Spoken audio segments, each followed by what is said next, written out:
Welcome back to the Freedom Podcast with me, Josh, and I'm here with Pastor G. G, hello. How are you doing today? Doing really well, Josh. Now we're in two different places across the sea doing this again. We had a great time, didn't we, when we were over doing those podcasts together? We really enjoyed it. It was really great. But yeah, back to the Shire. And we have a remarkable day today. The sun is out. It's cold, but it's beautiful. Great to be back. That's what all you can ask for, isn't it? If the sun is out, then you're happy, even if it's a bit cold still. It's a lovely thing. The sun's just coming up over here in my face a little bit.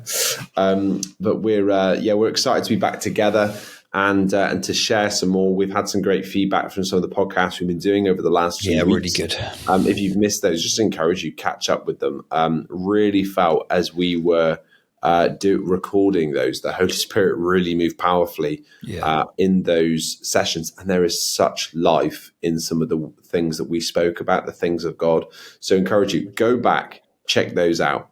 But as for right now, we're in this relationship series across the world at the moment. We're doing one called Kings and Queens. You guys are doing one in the UK called Love, War and Peace. How's that been over in the UK? Like delving into relationships, and where's everybody at with that at the moment? I think you can't go wrong really when the church speaks about relationships, because God gave us such a key to healthy, successful relationships through His Word. So when the church talks about it, the world wants to come and hear it. And so what we've been seeing over here is so many people that don't normally go to church coming in, because I think people have so many questions about, why is this relationship broken? Why am I struggling? If you think about life in so many ways, what is the thing that is the challenge, where people really are struggling to get through life? It's around relationships. It's not just marriage, it's friendships, it's family, all those things. So we've seen an amazing response in the last few weeks. And just in this past week in Hereford, we had a packed church, and so many VIPs, like people coming in for the first time, but from all different backgrounds. And I think just seeing the teaching that our pastor Sean Vermo did was absolutely excellent. So much of it around forgiveness, around, principles of having successful relationships and stuff. People responded. And then at the end, people gave their lives to Jesus. Wow. And it wasn't really all about, the gospel, all about, Jesus is the answer for this and that. It was really towards the end. This is where you find, this is what it's about. A relationship with Jesus is the greatest thing you can ever have.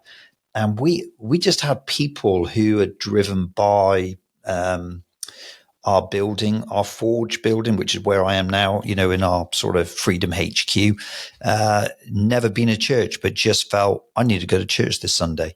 And our guys have been praying this. And so he turns up and then he gets saved. And, on Sunday, and just also like a couple came along who just turned up, never been to church before, both gave their lives to Jesus on the back of it. Just so many stories coming through right now. So I think that says, Josh, doesn't it? There's such a need in our world about finding healthy relationships where people are fulfilled, where they feel loved. I think one of the biggest things me and H will often say together is, at the end of the day, everyone wants to be loved and to love. Yeah. And when you're in a relationship where you love and you're loved, in a way that is, godly, I tell you what, in one sense, you can handle so many other things in life. I think that's what people are looking for. It's like, I want to be loved and I want to love. It's not a one-way thing. It's not just about, being loved. There's something in us that wants to love. It's a two-way thing. And that should be in every relationship. And when that breaks down, that's when, when we're in trouble and things break. Right. Yeah. And as we kind of are in this series at the moment and in this theme, a lot of our churches around the world are really pressing into this at the moment. It's been so good for us. I think it's really one of those things where you kind of look back into some of these principles that end up shaping, who we are, how we see relationships. And it's one of the things I liken it to as well is that if you only ever look after a car when it goes wrong, it's so much more work. But if you actually maintain the car, if you do the oil, you do the air filters, you look at how it's running, that makes for a much healthier vehicle. And it's the same for a marriage. If you actually take time to have the conversations rather than just waiting for a break while it's still working, there's a few squeaks coming out of it, but it's still going. Don't wait until you're broken down by the side of the road to actually say, I should have looked at this. Because we can all spend time just checking in on our marriage, maintaining it, building into it, making sure it's healthy, giving it some time, in the garage, in the shop, as they say in the US, we can come and really, you call it the shop, those relationships. It's called the shop, Josh. I think it's called the auto shop. The auto shop. I was going to say if it's called the shop. How do you know which shop you're going to? So it's the auto shop. I think so. I've been here for 5 and a bit years now, but I'm still trying to work some of these things out. But it's so true. Garage, they'd be confused by that. They'd be like, "You're taking it to your own house? What are you talking about?" Garage. Oh, that's so funny, isn't it? Because we did have, and we have done the marriage garage, which was like a day for our couples in the past. In America. We looked at that marriage garage. Doesn't work. You need the pun. You need the British way of saying it to make it a nice pun. But the actual principle of it was, come get your bonnet opened up and get serviced. And but it's so funny how a lot of couples there's almost a reaction going, "Oh well, our marriage is fine." Right. We haven't got marriage problems. I've had so many people say, we don't need to do that marriage stream. We don't need to do the marriage weekend because our marriage is fine. First, you're thinking, is it really? Because the whole idea is, no, you need to come in, regularly evaluate, check, and be open to look in and go, heck, that oil is burnt and it's dirty and the engine's not doing well. We need to renew something here. And that's what, I love investing in marriage because I think it's just such a big passionate thing. That affects the whole of life. It affects family, but essentially in church, our churches are made up of family. It's God's family, but it's made up of families. And when you have healthy marriage, so you've got healthy marriages in the church, your church is going to thrive. It's going to grow. It's going to have an amazing attraction to the outside world because when you get great marriage, you get great families, kids, connection, relationship, all of that stuff. People want to be around that. And you don't necessarily go to somewhere where, you got a bunch of bad marriages and things are thriving. It's the key to society in so many ways. You have great, healthy principles of honor within marriage. You will find a church that is just that impacts the single people in the church because it's not just about healthy marriage. It's about the way that we connect with others and the way that we love and honor others. And so we're passionate about it because when it goes wrong, it affects the kids. Right. And heck, Josh, how many times as pastors we've had to sit down with grown young adults who have been damaged by the marriages and the breakdown of parents, where they've then carried issues and stuff within them into their life. And then some of them are really fearful about making a decision to marry themselves or are struggling in a relationship because of what they've witnessed, they've seen, they've endured. And we then end up having to pick up so many pieces where we need to see God move and heal and restore because of the brokenness that, and it's not always non-Christian marriage.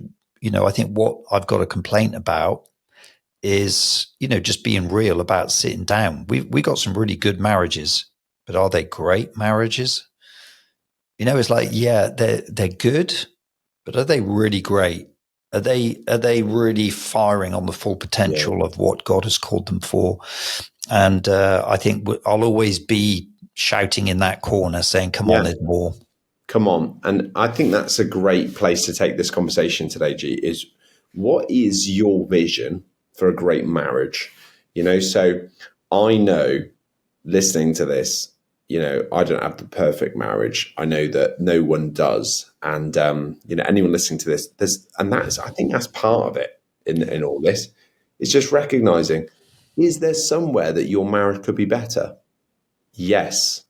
Well, that's a great place to work from and go from. So, because when you've got that basis, I keep throwing my thumbs up here in my reactions. Right, I've turned those off now. Then I think that is a great foundation, is knowing we're not perfect. So guess what? We could work on continuing to grow and change rather than just be like, wow, no marriage is perfect, so I guess don't bother. Is that actually we're not perfect, so let's continue to work to improve, to love one another better, to have a richer marriage. So what would be some thoughts from you on what does a great marriage look like? Not just a good one, but a great marriage. You mentioned already the basis of both people realizing that I'm not the finished product. Right. When people say they have the perfect marriage, as you said, it's not a true thing. We're human beings with weaknesses, and we make mistakes. But there's something about this understanding, and probably just backtracking a little bit more is talking about agreement, the power of agreement. I think what makes a great marriage? If people are listening right now, people that are married, your current health of your marriage.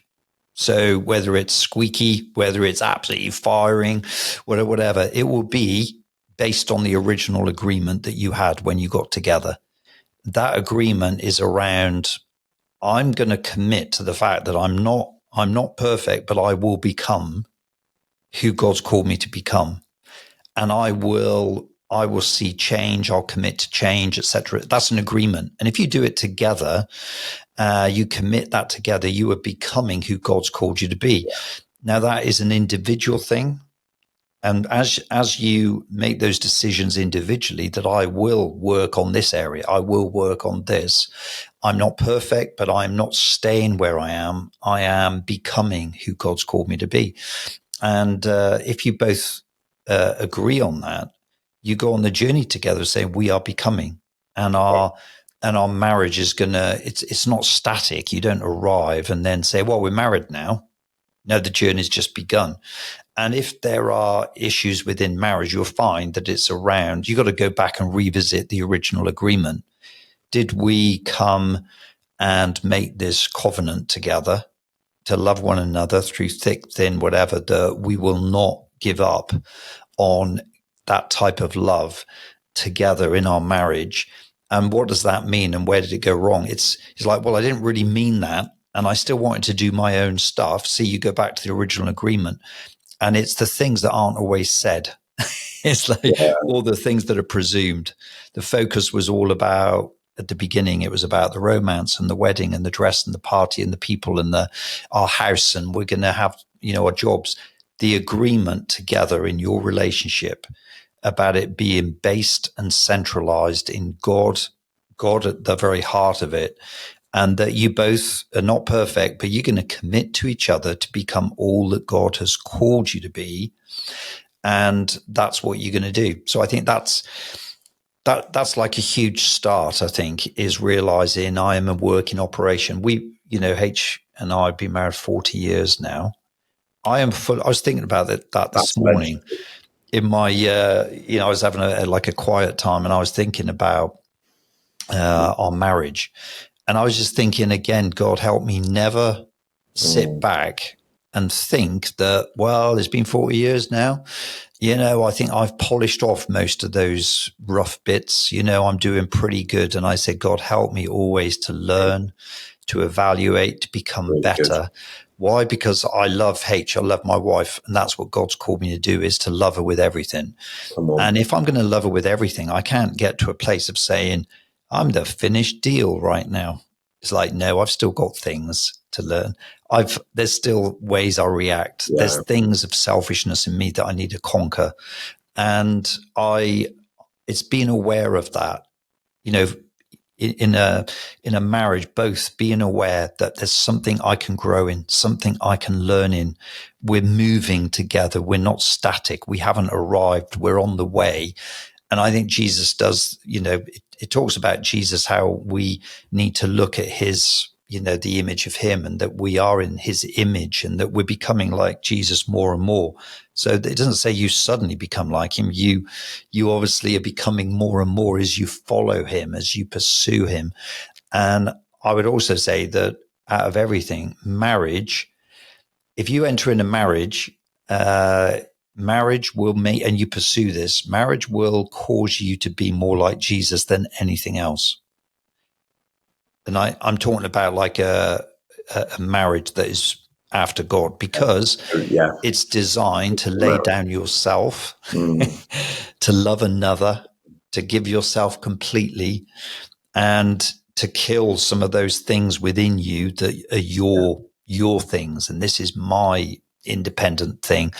Not that we lose our, individuality and all those things. I'm not talking about that. I'm talking about the selfish things that we say, I'm not changing and this is the way I am. That doesn't really exist in marriage. There's something about us becoming, growing as one, doing things. Can you imagine how many great marriages you would have if just people just agreed from the start, we are both becoming, but we will do all that we can to be who God has called us to be. And that is, we go through life doing that. I'm still becoming who God's called me to be after all these years, but I'm not going to give up on it. And as soon as we settle and say, it's just the way I am, I think we're in big trouble. Yeah. And I've seen this. This is where marriages really start going down. They get stagnant, but there's no such thing as healthy stagnation.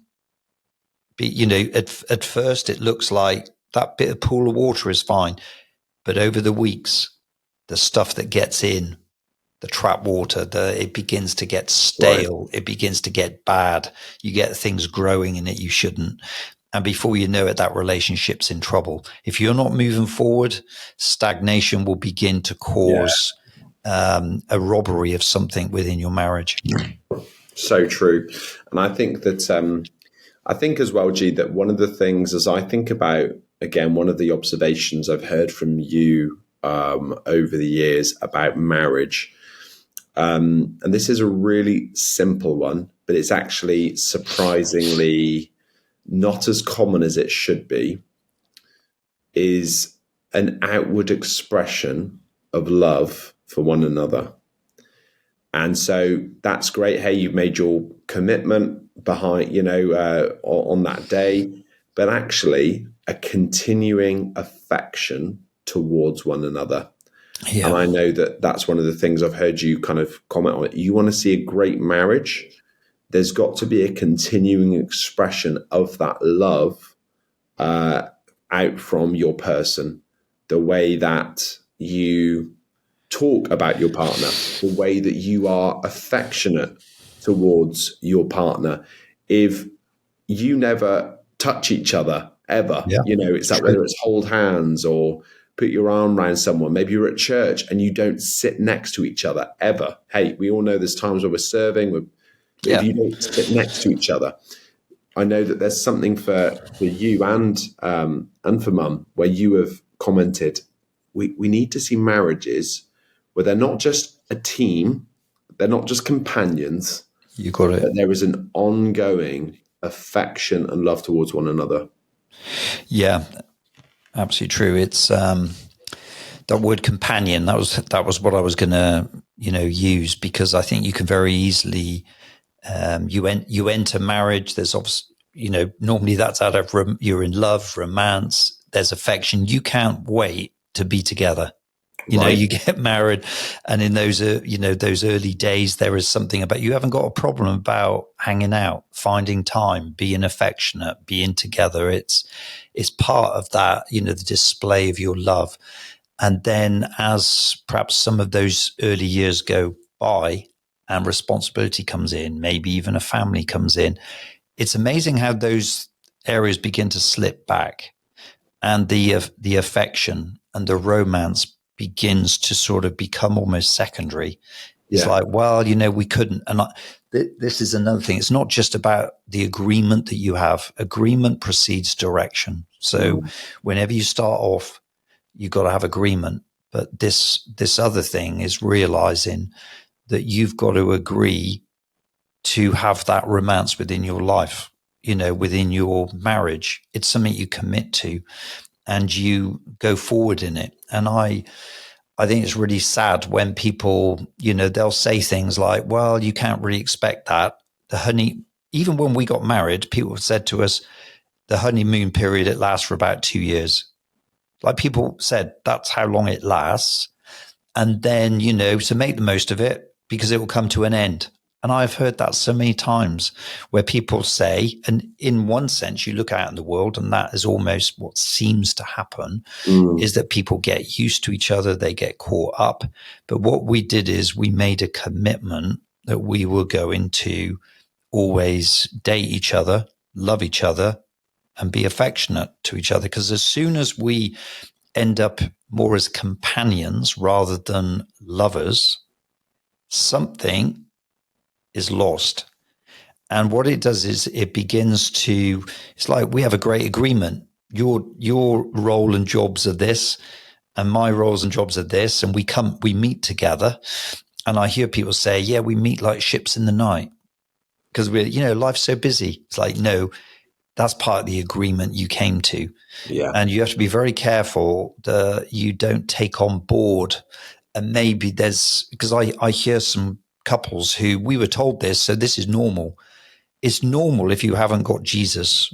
But if you got Jesus and you look at the example of marriage in Ephesians and you look about how God talks about, I'm called to love my wife and lay my life down with her. I'm called to love her with all the passion that I have. What does that look like? It doesn't look like companions.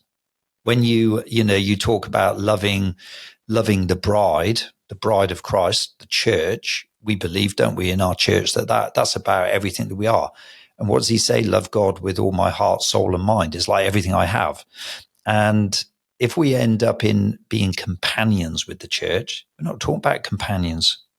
We're talking like that is like just that's where you become a member of a church, where it becomes a bit of an arrangement.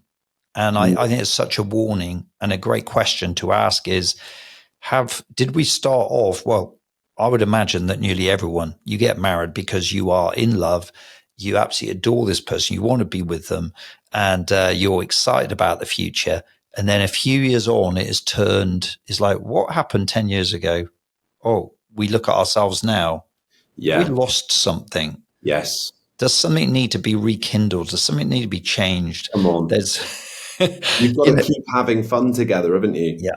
And that's one of the things, I see, in your marriage is that you and Mum will continue to laugh together, laugh with each other, at each other. There's something about that where it's like, you've got to keep your sense of humor. A lot of the things we did like a little poll the other night about, what do you look for in a partner? Humor was one of the kind of things that kind of went up there the highest. So actually laughing together is one of the most important things. The kind of little in jokes that you have with each other, the little kind of winks, the little bit of fun. We need to keep that. And I think that one of the dangers, and maybe you can speak into this for a moment, G. I think of what happens with a lot of couples is they have children. And if you don't place the children in the proper priority place, which by I mean that they are secondary to the partner. So hey, our husband, our wives were first, the children came next, and that's how it should be. They should not come above the marriage or the relationship. And I know that's difficult for some people to understand. Yeah. But honestly, that's the healthiest thing for the marriage, and it's the healthiest thing for the children. God design. It's God's design.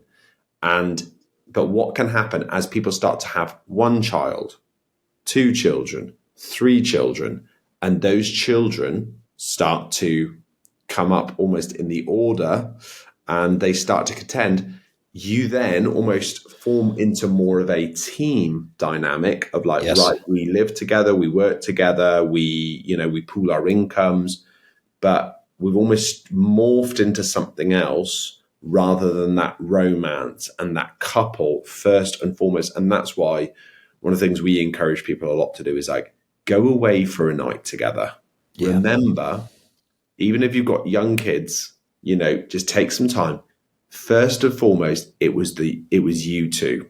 It was, and you've got to keep coming back to that, because you can almost get pulled into the things of like the rhythms and and all the demands on being a parent that take from you. And it's that actually you just need to take some time, have some time, just the two of you. It's so healthy. And I don't know any couple that have gone away for a night together and that it's not done their marriage good, where they don't come back feeling more in love, more grateful, just to have had an evening away together. It's so important. Yeah, I love that, Josh. It's remembering again the original agreement. You start off making that covenant together as a couple. It's God's design. And the strength of that agreement and maintaining that agreement will produce an incredible family, children. Right.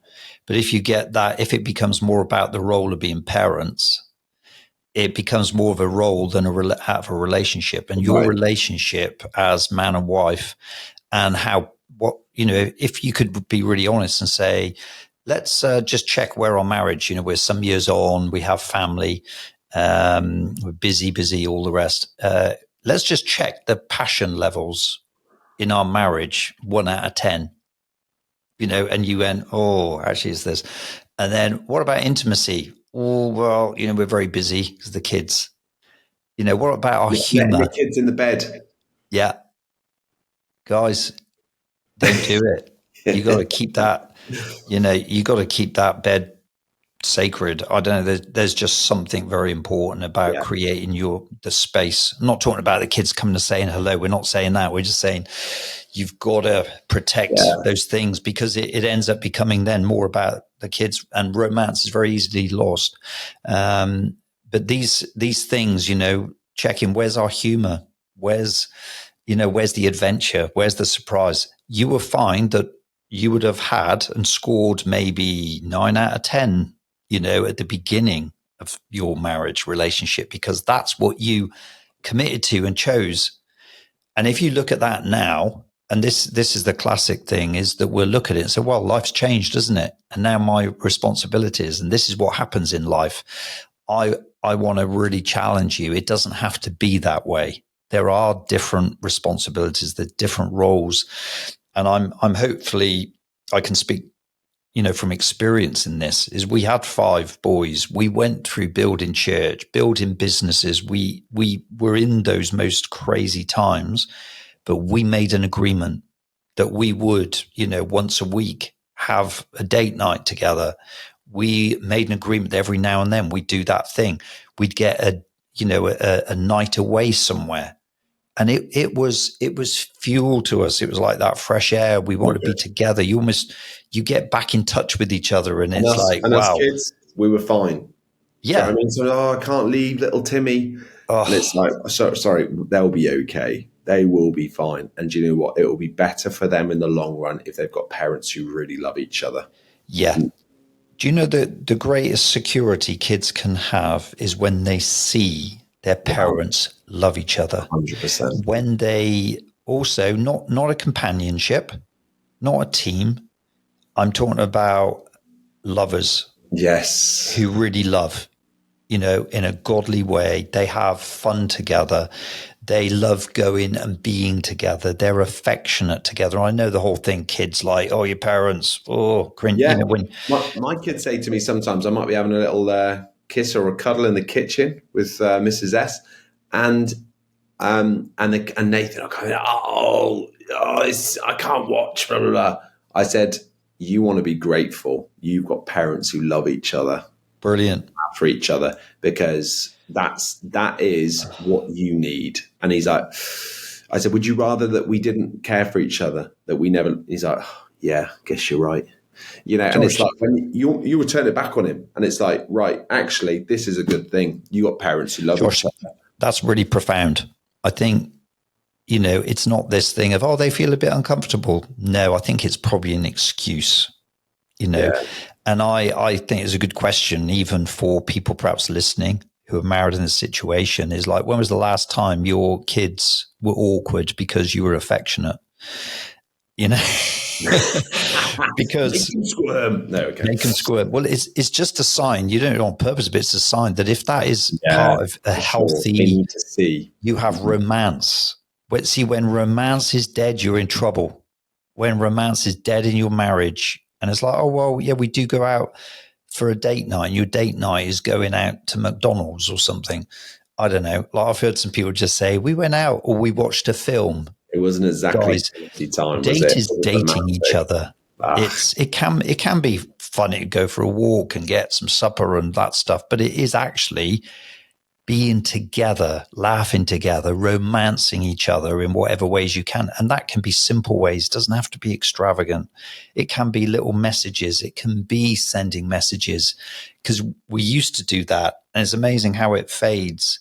And I think that this, you know, just this conversation we're having, I'm hoping it's provoking some people to think and say, yeah, because this is the first step, is just acknowledging, yeah, do you know what? I think we have lost. We've lost some ground here, but you can make it up. And then the first step is just to say, that squeak, if I leave it, it could end up with something more serious. And will you like make some, just sit down, reappraise, start just saying, do you know what? I think we should just get more vision for our marriage, for our romance, for our, you know, to become, you know, to claim back some of what we've lost, because we lost focus on our original agreement. That's what your relationship was founded out of, that passion, the agreement, the excitement, the adventure for your life ahead. Is what you're living right now what you dreamt of at the beginning? Have you lost some of that and blamed it on circumstances? Circumstances don't, that's not the excuse. They challenge it, but they don't take away from it. It's what you commit to, you will live out. Yeah. And there are ways, believe me, of making that happen, of maintaining that. And what I love to see is even around church, not that I see it often, but as you said, couples that are together, couples that are just affectionate, he might put his arm around his wife, or hold hands. Josh, I'm talking of just some basic stuff, but it speaks of, this is my wife, this is my husband, just the way people interact. When you see that around, and the kids, as in even other kids who come in from broken places, see that, they're starting to see this is a place where couples love each other and they express it. Right. It's not a cultural thing. It's what's coming out, and it can be, do you know what? And people will say, I want a marriage like that. I want to be like you when I'm married for 20 years, 30 years. And we are living examples for all of that. But there's nothing better you can do for your kids than for you as a couple to show them how much you love each other. Not just by saying, you know that I love Daddy. And it's like, yeah, but I haven't really seen you, show that and express it. But you're telling me you love him because you're with him. It's like, how do they know that? I think that's something about, because we take time together. We love being together. We love being on the adventure. We date one another, etc. It's the compliments paid towards one another. And the fact that I'm going to change. Yes. So if over the years, if H has said to me, we need to talk about something, the way that you speak sometimes, it makes me feel this way. I might say, well, I didn't, that's not what I meant. And, you've got You're to, insensitive. yeah, you're being insensitive, whatever. That's not the way. It's like, right, I'm going to watch out for that because I'm going to be better at my communication. And if that somehow is hurting you, I'm going to change it. And when your kids see that you are, listening and communicating in such a way, those kids are going to be secure kids. They are going to come out and it sets them up for a secure future, for secure marriage. If you end up in a more as companions, that's the thing they'll remember. They don't remember when you first got married because they weren't around. But when those kids see the security you have together, the romance you have it gives them a vision of marriage. So that's how they will then go on and say, right, this is the model I'm going to have. That's why it's bigger than just us. I realized that with our 5 boys that you were looking at us and our model. And it's like, what did I want for you? So when I see you and Rose like laugh, you laugh a lot together. I mean, you have so much humor. You have a very you certainly have a intense life because you're just so busy with so much that you do. But you also just take moments to just bring laughter, humor, almost suck the life out of the bones. And you do it around the kids and about your relationship together all the time. It's speaking to them at this age. It's like, it's massive. Mm-hmm. Do that rather than, well, I've got to take them to another club. But we don't get any time together, guys. You need to commit to that. All again. Choices. Date night. People keep saying to me, even leaders I know I should do date night. It's something we let slip. There's a bigger question you've got there. It's not just about being busy. It's like, have you lost the desire to be together? Yeah, it's not good if you enough. have the desire, you'll always cultivate an opportunity. Yeah. It's not good enough. And I just want to come back to I know some people are absolutely going to squirm at this, are hating this, about the marital bed as well, of allowing your kids in there. Yeah. And you think, well, you don't know what little Timmy's like. He gets scared of the dark and he needs me, blah, blah, blah, blah, blah. And it's that actually you need to keep choosing your husband and protecting that space. And as well, even as well, if the husband goes to make a stand on it, support them. Yeah. I have had 4 kids. You've had 5. We've not had any that have spent prolonged periods of time in the bed. And hey, we've had kids that are ill and they need that affection. Yeah, they need that, support. And I'm not saying that. I'm not saying be horrible or be like, hey, you're not to come in here, etc. But that you have some time where it's like, right, often it'd be like, okay, come on then, 20 minutes or half an hour, whatever. But then I'm carrying them through. I'm taking them back to their own bed so they can wake up and it doesn't become a habit. Because I just know so many marriages who is like the marital bed has become a kid's bed. And it's like, if you want to talk about then how that impacts intimacy, time together, choosing each other, it's like, it's not great when you've got your kid in bed. So I know that's really hard for some people to hear because they think, well, no, I'm different. I can tell you, we have spoken into a lot of marriages, a lot of relationships over the years. I'm telling you, please listen to us on this and start to change some of those habits. Yes, it might be emotional because they've been used to having their way with it for a period of time, but it is not good for you. It's not good for them, for your marriage, to continue to allow that to happen. And actually, you've got to make some changes there. Yeah, you got to draw a line on it that this is the marital bed. This is, as you said, there's exceptions around that, but this is the space that we protect, because as soon as that line is, changed, what happens is like, do you want to come into our bed because you're feeling a bit worried tonight, or, do you fancy doing this or going into your own bed? Heck, you've given that child the option to come in whenever they want. And it kills romance. It kills romance if you have got your child sharing your bed on a regular occasion, and it's not healthy. It's not good. And what it's really saying is that the child is more important than your partner. That's what it's really saying, is the child's needs and the child's comfort and the child's, they're happier when they're with them. They just wanted to come in. No, you'll say, no, this is our place. This is our, and that child needs to know that. And you have to protect it, because you then create this space and this place that is all around the sanctity of marriage in your bedroom. I think it might sound extreme to some people, but we have seen, over years and years of doing this, where people compromise that. When you look down the road and you think, where was intimacy compromised? We've tracked back with couples, It might be 10 years, but you track back. When did things really sort of stop or struggle? Oh, well, we used to have, Timmy, and then we had another one. And then it became a little bit of a family bed rather than the marriage bed.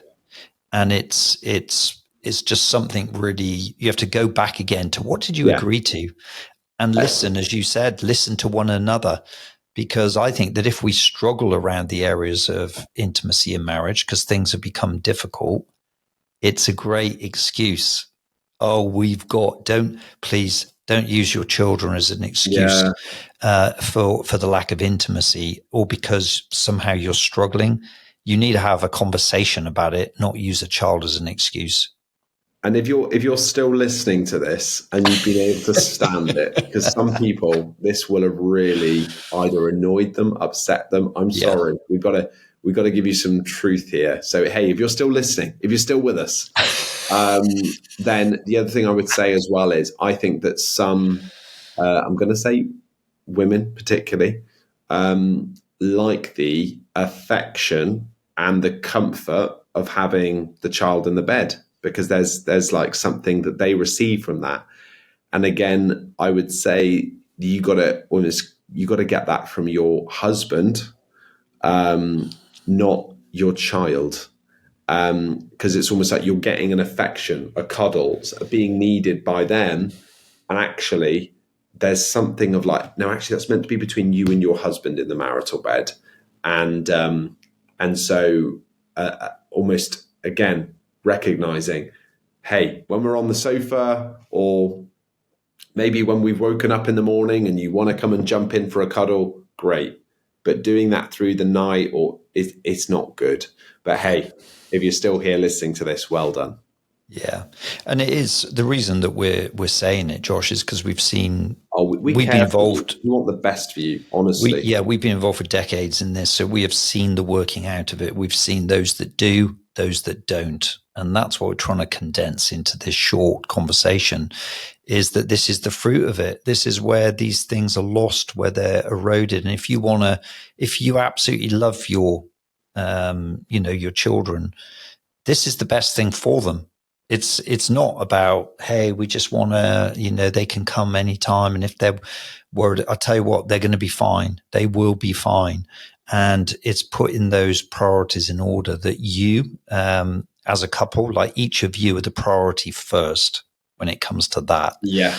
And then your children second, not. And it almost speaks again around, is this about your need? I think you touched on this then, George. It's about your need of feeling that, comfort, affection. It just does something for me. I like it. No, sorry. When we commit to one another, we've got to actually lay that down, because she is my priority.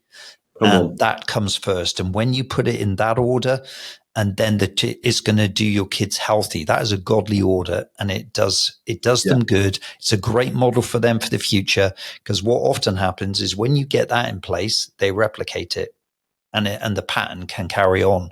So maybe it's time to just rethink that, have a conversation, amen, and make some changes and reignite some romance and some passion in your marriages, because you asked about our vision for marriage.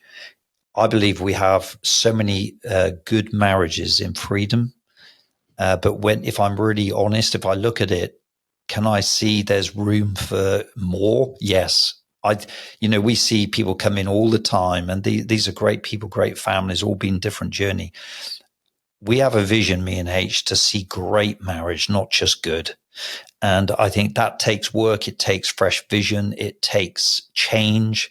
And I think that's why we want to talk a little bit about this. And we're in this relationship. So we're going to keep coming back and speaking into marriage, because we so easily sit back and default into, if we make a comparison of our marriage with the rest of the world, we probably look pretty good.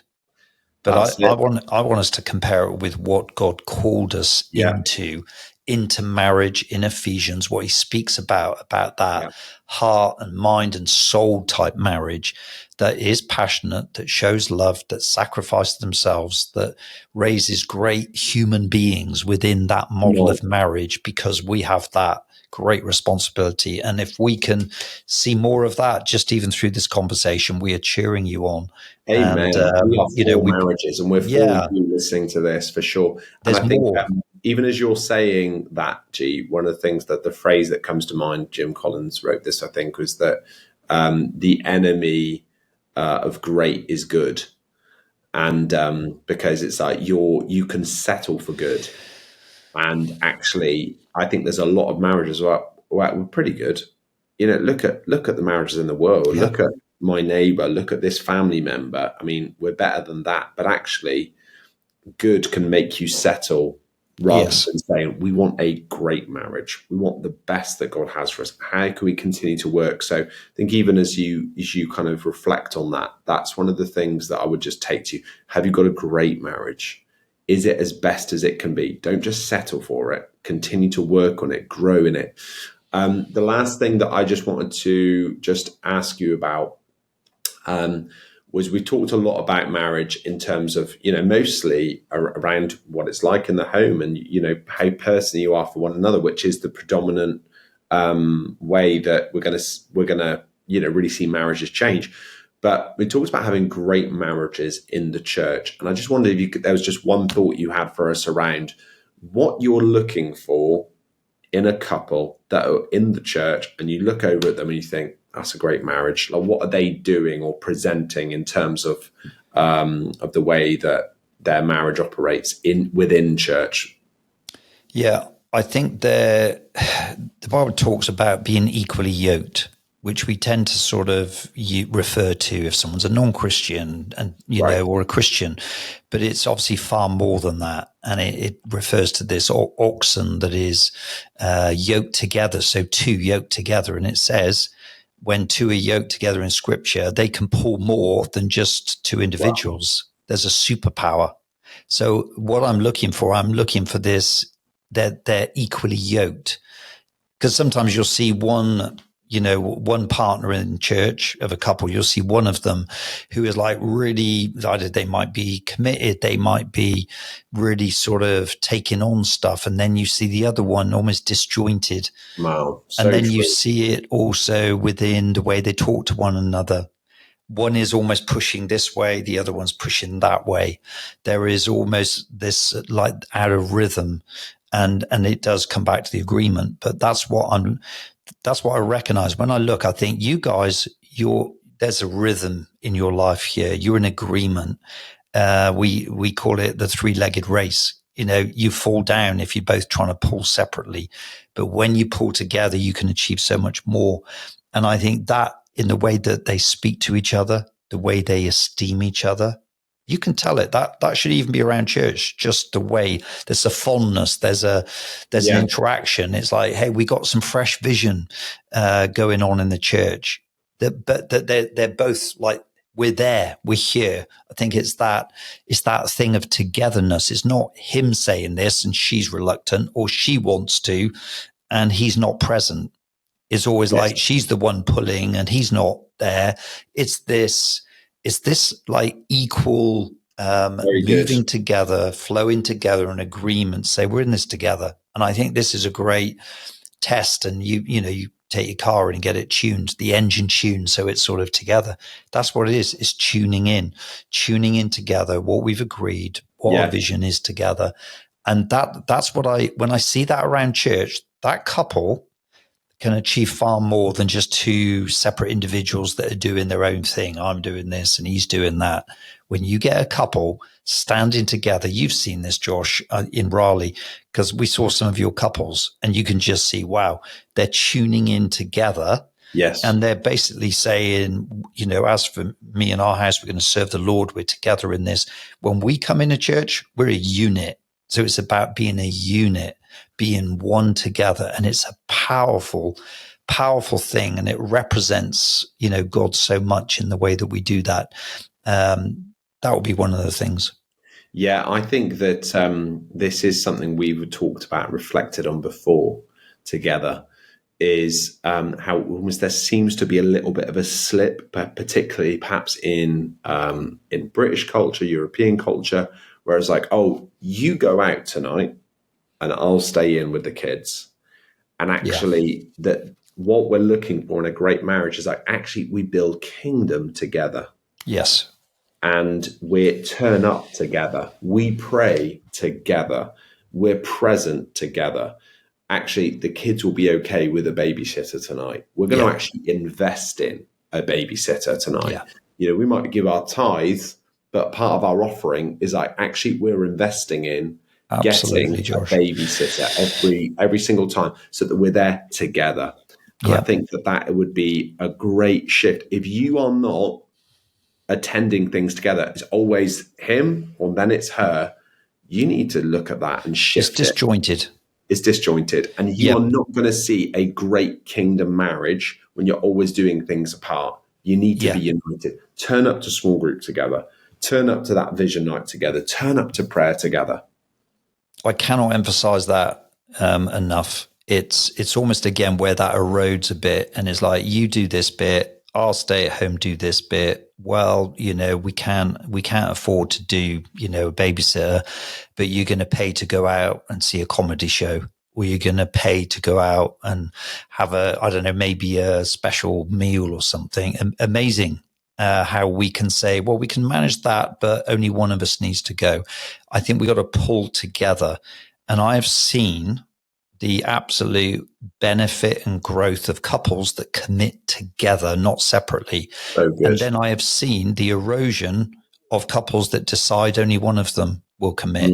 This isn't about us being pastors, because some people think, oh, that's you being pastor. You just want people to be committed to church. No, I've seen the changes of seasons through people's lives. The ones that grow and are healthy are the ones that have invested in committing together as couples. And I believe if that is like groups, if it's, whatever that area is, be there. But we have almost bought into a culture today where it's, hey, well, you stay at home. It's like a stay at home culture. I can catch up, and then a lot of us don't catch up. Come on, let's be honest. And you don't have the conversation because you're busy with the next thing. And you're almost living a little bit. It creates just a disjointed spiritual journey. And before you know it, that does have a big impact. And I haven't seen people thrive in that situation as couples. The couples that thrive are the ones that commit, but through committing, there is a cost. But I love what you say there, that, we believe in tithing, our offerings. I think you might need to just consider this is, it does cost us, but it's part of our offering. But I can guarantee you that investment will far outweigh what you give. This is what we noticed in Raleigh in particular. We did a couples, it was your small group leaders night, but also we had Leadership Hub, which you have loads of couples. And you had, almost 99% couples there. Yeah. And I got to say that is very unusual culturally today. But even I understood from America that, like, you're obviously, there's a big work ethic. People are crazy busy lives. You travel a lot in the area that you are because it's a big city. And it was, in a way, my expectation would have been far lower. But I think it's the culture that especially you and Rosie have brought in to say, look, we want to see couples when you come and there was an excitement. Both individuals received. And if I looked at that and thought, say, only 60%, were there as couples, it would have had a far lesser impact what God was doing. Like somehow we bought into the fact that, well, you go, I'll stay at home, I'll go next time. I think you need to change some of those priorities as a couple, because if our couples aren't doing it, how are we going to show that to the rest of the church? I think this is about aligning together, saying we're going to make this commitment. And I'll tell you what, you will see the difference when you put that kingdom first as a couple in the century of marriage. Absolutely right. Great stuff. Well, that was a meaty one. That is the longest one we've done for a while, G, but there was a lot to say there. And we really hope, I know that would have been some difficult stuff for some people. I just encourage you, though, just if you can just take a couple of things from this and apply it, listen to it again in a few months and try it and apply again. Play it to your partner. If you want to have a great marriage, show it to your partner. Hey, you should listen to this. No, but seriously, we do need to lead and grow within our relationships, and it's so much easier sometimes to just leave it as it is because we don't want to upset the apple cart. But actually, we need to contend for better. So, we are for marriage. We are for you. Thank you for listening to this podcast. We'll be back next week with another episode. I'm sure a shorter one. Thanks for listening. Come on.